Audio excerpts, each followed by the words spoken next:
Hey everyone, this is Steve with Keep 'em Rolling, and this is the Show of Shows video. I know it's a couple weeks late, and I do apologize. I intended to get this out the weekend of the show, and that just didn't happen. I wanted to do it the weekend after the show, and I had some issues come up, life issues, etc., etc. So today is the day that I'm putting this out. I wanted to do a quick intro simply because it's weird to start the video with me saying, hey, it's day 2 of the Show of Shows, when in fact it's like a day 2 plus week 2. So we're going to put that out. A couple of housekeeping things here before we jump right into the video. Number 1, it was a great show. Lots of really, really cool things. Number 2, the video that you're going to watch, it's going to be a little long. I have footage of the show itself. I have footage with some of the fellow YouTubers that I ran into, and I have footage of what I picked up at the show. So, just kind of keep that in mind. Number 3, I want to give a shout out to all of the people that I ran into at the Show of Shows that follow my channel and I follow their channel. I got to meet some fantastic people and hear some great collecting stories. I also got to hang out with John Boy 09. That was a real treat. I saw him last year there and then saw him this year, and it's neat to start developing friendships kind of across the country with fellow collectors. So really cool. I encourage any of you out there who have never gone to the show before, think about it for next year. And if you're planning on doing it, let me know. I'd love to hook up with you and hang out and, chit chat, etc., etc. So on that note, we're going to jump right in. So enjoy the video. Hey everyone, this is Steve with Keep 'em Rolling, and I am here at the Kentucky Fair and Expo Center for day 2 of the Show of Shows here in Louisville, Kentucky. Absolutely amazing. I didn't do any filming yesterday. I got in yesterday, Thursday, for Members Day, and I didn't do any filming just because I was so tired.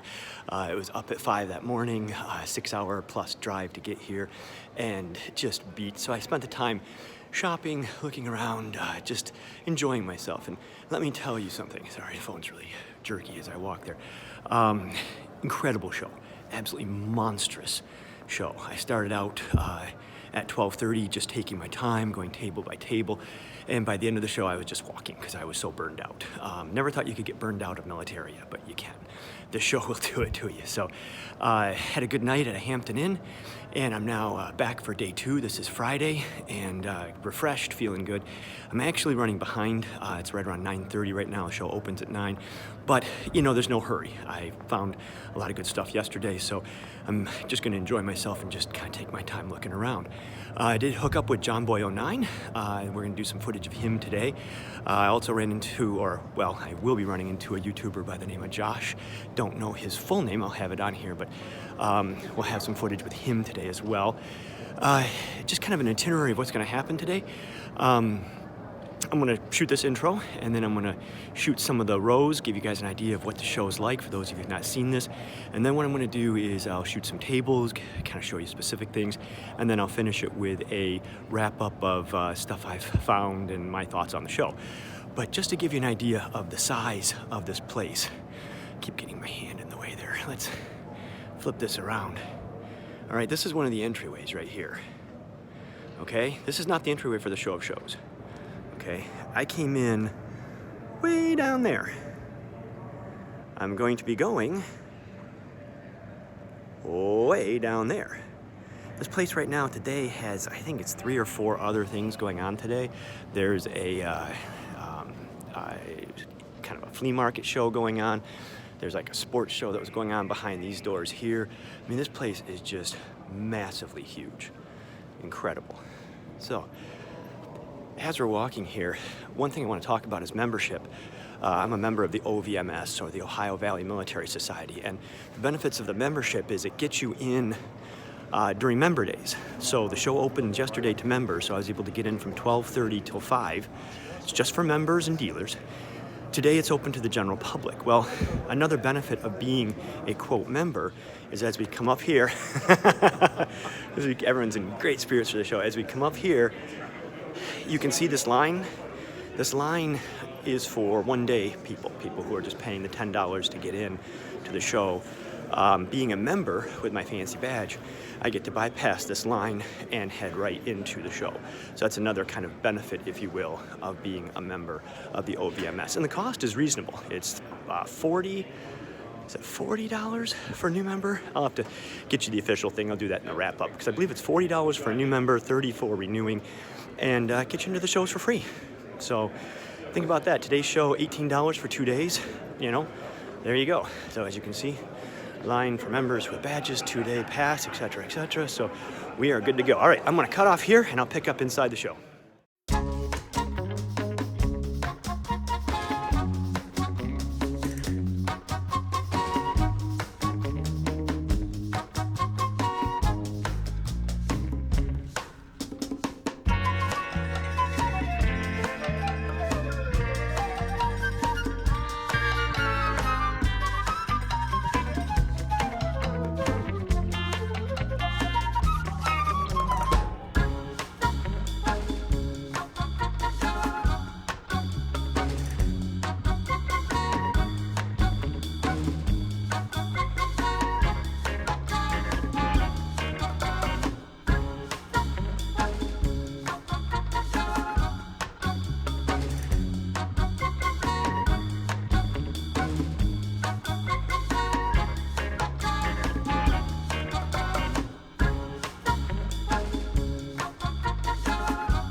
All right, everybody, we're still here at the Show of Shows. I told you I was going to run into Josh. I mentioned that just a few minutes ago. And guess what? I've run into Josh. I also told you I've been talking to John Boy.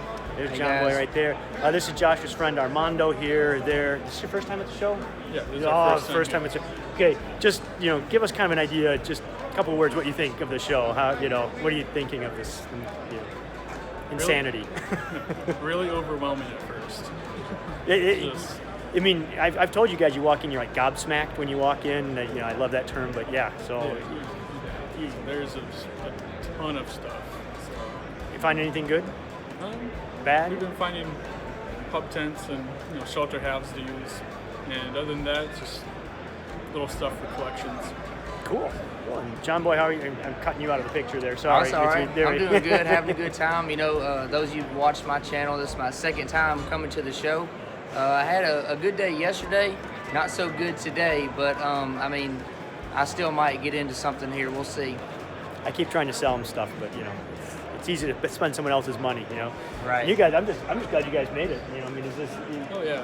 And we're not going to keep them. They've been here since open, right? Yeah, Got here. since we opened. And you can see how tired they already look.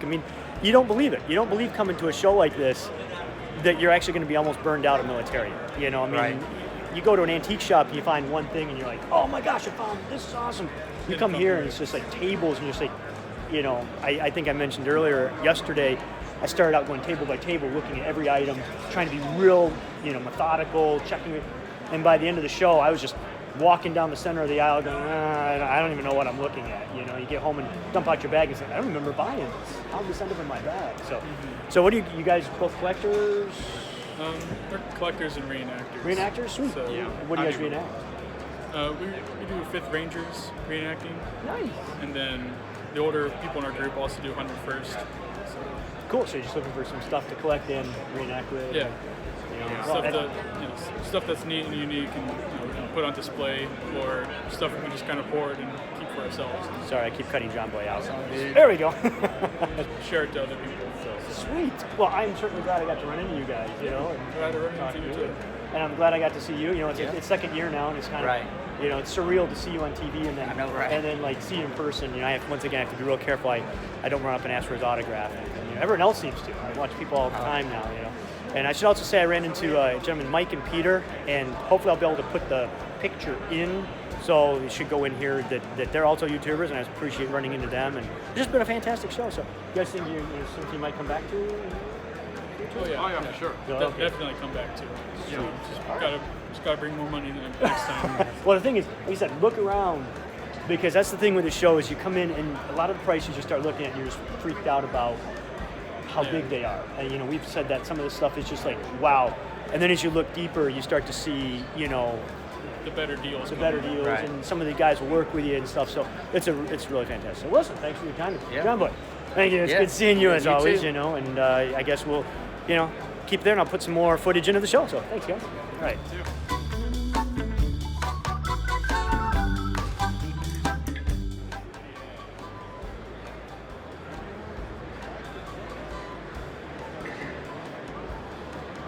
Here we're looking at some of the awesome U.S. stuff that's available here. If you want mint field gear, this is the place to come. I mean, it is so cool. Look at that. I know a lot of you guys like the slow pan here, so I'll try not to move too fast so you get an idea. Got some of the bacon tins. Look at these wonderful canteens. Holy cow. I like this a lot. This is really cool. 1917. So we're gonna step back around here, take you over to the other side so we can show it's over here on this side of the cases. We've got demilled hand grenades, and once again, there's just something for everybody in here. I mean, just actually, I like that. See that button bag that's back there? Kind of like that. We might have to see how much that button bag is. Some German items. I like the hatchet too. Might have to see. So I'm gonna actually, I'll put their card on here, so that way, there you go, if you want to check out their website. I appreciate them letting me film their stuff here.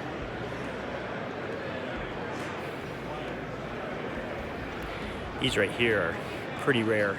These are for firing the grenades out of the rifle.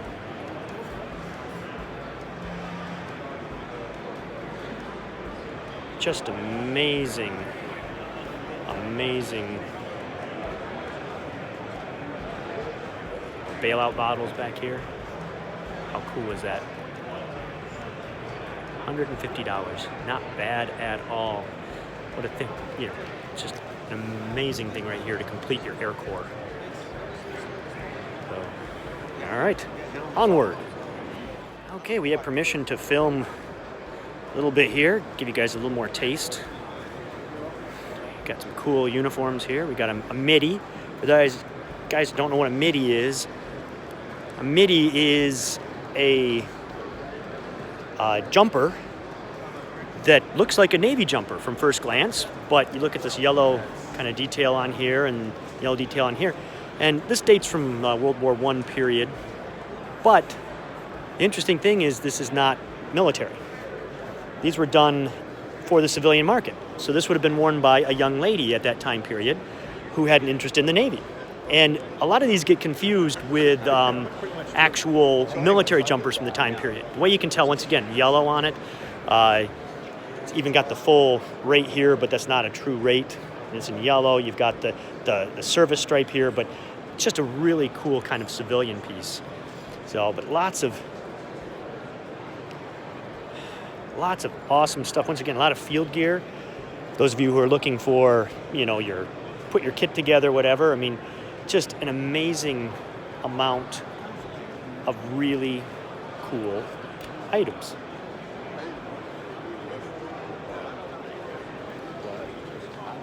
We Got a cadet hat there. Marine. And once again, it's all over the place. That's the hard thing about this show, is you come in here and you think you're just going to walk through, but every time you look at a table, you see something different. Literally, you can walk by the same table 3 times and spot something different each time on that table. It's just amazing. Really cool medals here. Lots of medals here. Love the glasses. And then, to make matters even worse, is on tables you have the Riker mounts. So piled Riker mounts, just once again full of military goodness.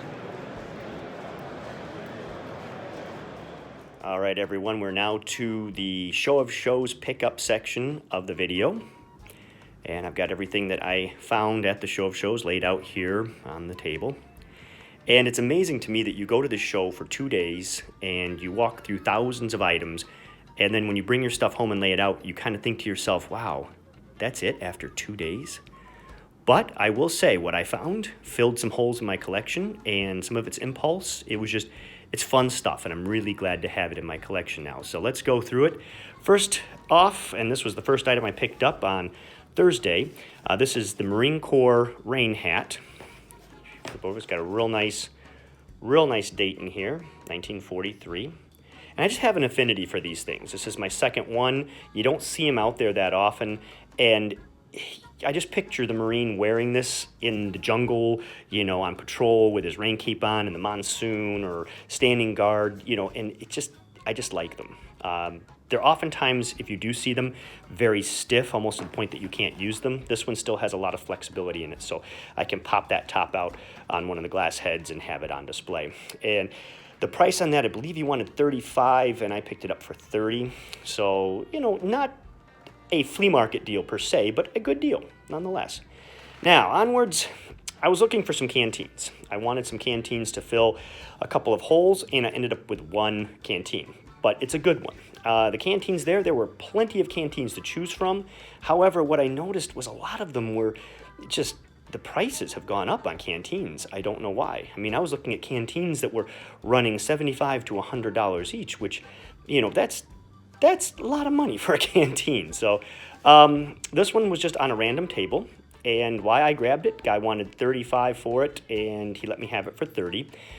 It's a nice World War I canteen with the original cork on the inside here. Get that off there so you can see. It's got the original cork on the inside. So 1918 dated canteen, 1918 dated cup, and then the cover itself, and I don't think it's going to show up. It's really faint. But the cover itself is dated 1917. So just a nice, honest World War I canteen set, and this will go on display with my World War I officer's gear. Trying to complete that all out. So nice canteen.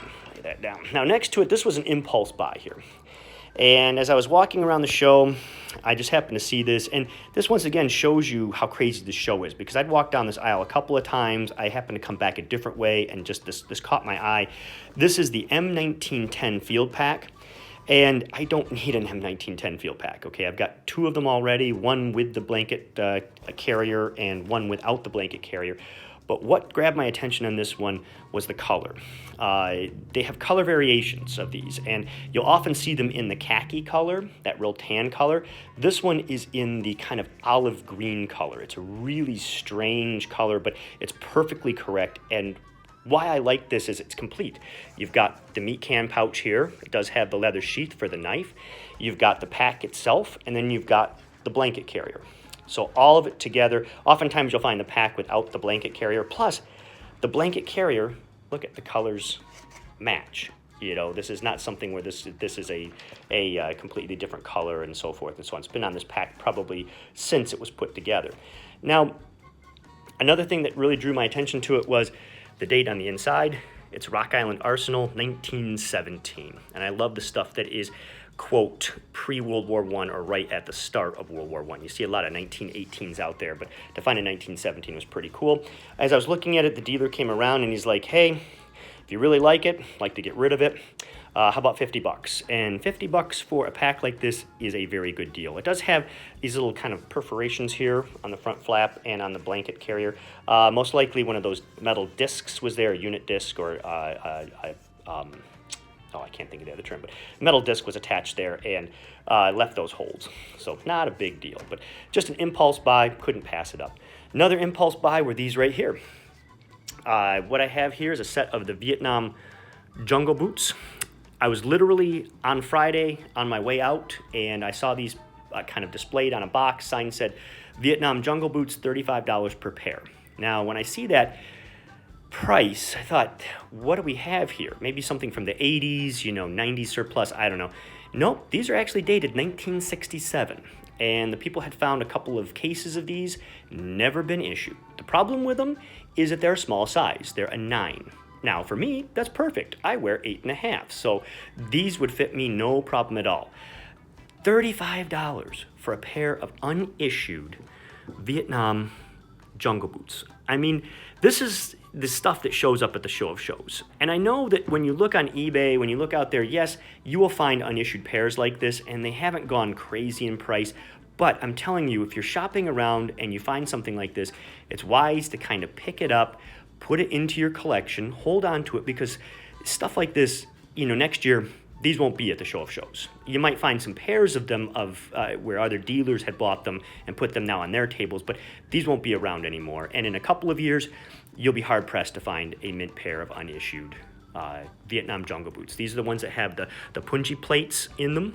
They actually have, you can believe this, they still have the original care card attached to them. Laces are still bound together. I was able to acquire the shipping tag out of the crate just to have it for provenance. I bought 2 pair. The reason I bought 2 pairs, I thought 1 pair for display, if I ever decide to start doing some Vietnam displays, and 1 pair if I want to wear them. And I mean, $35 a pair. That's just, you can't go buy a pair of just boots for $35, at Walmart. So a great kind of impulse buy, and I'm really happy. I cannot describe to you how mint these are. They still have the little rubber divots on the soles because they've never been worn. They still smell brand new. So this has been how they've been handed to you as you walk through the line going into the service. So neat pair. So onward and upward. This was kind of a whole thing. I've been looking for one of these for quite a while and just have never come across one out in the wild, so to speak. What we have here is we have the World War I Navy flat cap. That's going to pop out and cause a problem. So this is the true pancake hat. You can see how kind of large that is, that brim on there. It's a stiff brim. I've wanted one of these for my World War I peacoat. I thought it'd be nice to display one on top. I saw a couple there. This one ran around, I think I paid $130 for it. It was pricey, but the reason I picked it up was because the cap tally on here is for the USS Arkansas. USS Arkansas was a battleship, and you'll see these hats out there with things like ship's tender, minesweeper, training ship, but to find one with a battleship tally, and you can kind of see it, it's a little faint. Silk does have a little bit, it has a split in it, which, condition-wise, that's unfortunate, but for the age, it's perfect. And the condition of the cap itself is just crisp. I love it. The Arkansas, just for reference, was a battleship. It saw action in World War I, it saw action in the interim, and it saw action in World War II. And it was finally put out of commission during the nuclear testings at Bikini Atoll. They towed it in and sunk it stationed it there to see how it would react to the atomic bombing, and then it ended up sinking. So, fantastic find, and just hard to find. The whole show, I saw, I think, 2 of those at the whole show, and I bought the one with the Arkansas. Now, these were kind of my really fun, exciting finds, and this will round out this part of the video. What we have here on the left is an enlisted man's visor cap, and on the right we have an officer's naval hat. The reason I picked these up, we'll start with the Navy one. The Navy one I picked up because it's very difficult to find the World War II naval caps in the white. Okay, it's not easy to find. And this one right here you can tell that this cap was worn. This was not something that sat in a box and was brought out for dress occasions. This cap was worn aboard ship. You look at the corrosion on the buttons, the corrosion on the chin strap, that comes from salt water. The crazing on the visor, the corrosion on the insignia, and then you look at the cap itself with some of the staining. That's not poor storage, that's from wear. It's white, but it's kind of aged to just a soft, kind of mellow cream color. And then look at that sweep up on the front there. It's almost like a German-looking type of cap. In fact, from a distance, it looked like a U-boat cap, all right? I also love this cap because on the inside, we have a name card that's in there. I think I've got that upside down. Let's try it that way. Name card. And I looked up the gentleman's name. I was able to do some research on him. And what I discovered was that he was stationed aboard a Fletcher-class destroyer called the USS Saufley, S-A-U-F-L-E-Y. He was a lieutenant junior grade, then he was promoted to lieutenant, and I love it because inside the cap on his name card, it says lieutenant junior grade, and then he crossed off the junior grade just for lieutenant because he got promoted. Instead of getting new cards or replacing the card, he just crossed it off, which I thought that's really economical and quite fun. So he was on a destroyer. This destroyer was in the South Pacific. It saw a lot of action. I believe it was actually hit by a kamikaze at one point. So this hat was there. I mean, this hat was there. And you can just feel the South Pacific warmth radiating off it. You can smell the salt water. You can hear if I put it up to my ear, I can hear the ocean. Yeah, I'm just kidding, but you get where I'm going. I also love the eagle on here. It's sterling silver, so just a beautiful cap. I did have to pay up for this cap. It wasn't a cheap $20 pickup. I paid $50 for it, and I thought it was worth every penny. It's the only cap I saw at the whole show that was a naval officer's white cap like that one. So now to end it out, this was a very strange find. This poor cap here, and let's look at some of the condition issues. It's got snags, it's got holes, there's some pretty bad condition issues on the side here. This is a cap that I think most of us might walk on by. And what happened with this one is I was trolling around the tables, I was talking to dealers, and I picked up a crusher on a gentleman's table that he had sitting on kind of a stand, and I was looking at it. I asked him if I could look at it, and he was like, oh, sure, pick it up, take a look at it. As I was looking at it, I'm like, it's just not quite what I'm looking for. And he said, well, my buddy next to me here, he has a crusher too, but we haven't put it out. And his buddy reaches under the table and he pulls this cap out. They said that they were looking at the show to try and find a cover to replace because this cover can come off, and they were going to replace it with a better cover to kind of bring the condition up on it. And they couldn't find a cover. And I'm going to do a kind of a video on hats and covers and things like that, so I won't get into it too deeply. But just so you know, trying to find a replacement cover can be a very dangerous thing because so many different hat manufacturers, so many different sizes, so many different washing techniques that just because you find a cover doesn't mean it's going to fit. Okay? So they had given up, and he said they were basically probably going to scrap the cap. They were going to take the insignia off, take the chin strap off, take the visor off, and use it as parts. And I asked them what they wanted for it. They said $50, and I purchased it. Now, ladies and gentlemen, let me tell you, when I bought this cap, it was a wreck, okay? The interior here, let's take it off the head and bring it down. The sweatband on the inside here was completely loose and detached and just hanging. The liner portions was just kind of hanging out. The back strap had broken off and was just in pieces. It was a wreck. That coupled with all of this kind of that mothing, it's a pretty significant hole there, as you can see. And, so why did I buy this cap? I bought this cap because this, ladies and gentlemen, is one of the rarest of the kind of enlisted officers' flight caps that you can find. This, ladies and gentlemen, is the true enlisted man's crusher cap. If I take this brim here and see if I can do it without causing too much problem. Look at that. That is the true cap. This cap can be just taken, and look, I can just kind of grab it here. I can just kind of scrunch it all up. This is something that can be rolled up and stuffed into a pocket of a flight suit or what have you. I love it. $50 was a fair price for the condition at that point. I think actually I got a pretty good deal for $50.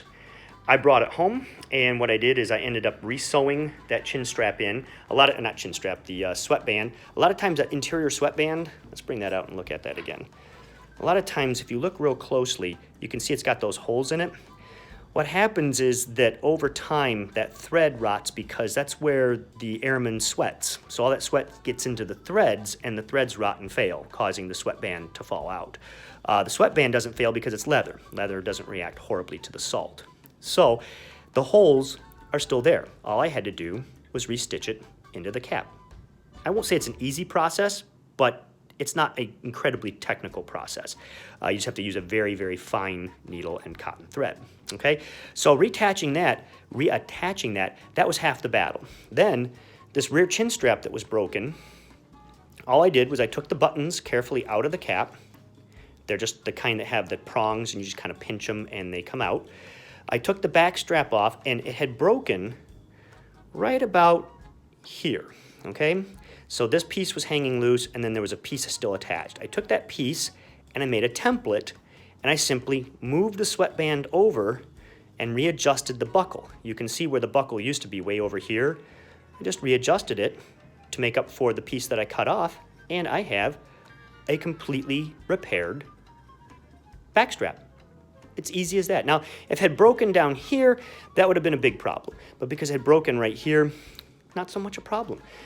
The hat just displays wonderfully. And I know that some of you like the real mint gear, and I do agree that it's beautiful to find something that doesn't have the holes and stuff in it, but I didn't even clean the rondelle. The rondelle on here, the insignia is just heavily tarnished. I just left it like it was. But for the rarity and unusualness of the cap, probably one of my favorite finds to come out of the show.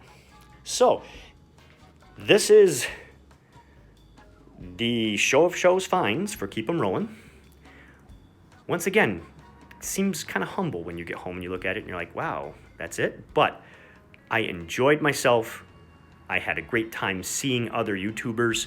It was fun hanging out with John Boy. Shopping was amazing. The stuff that you see, even though you don't buy it, is amazing.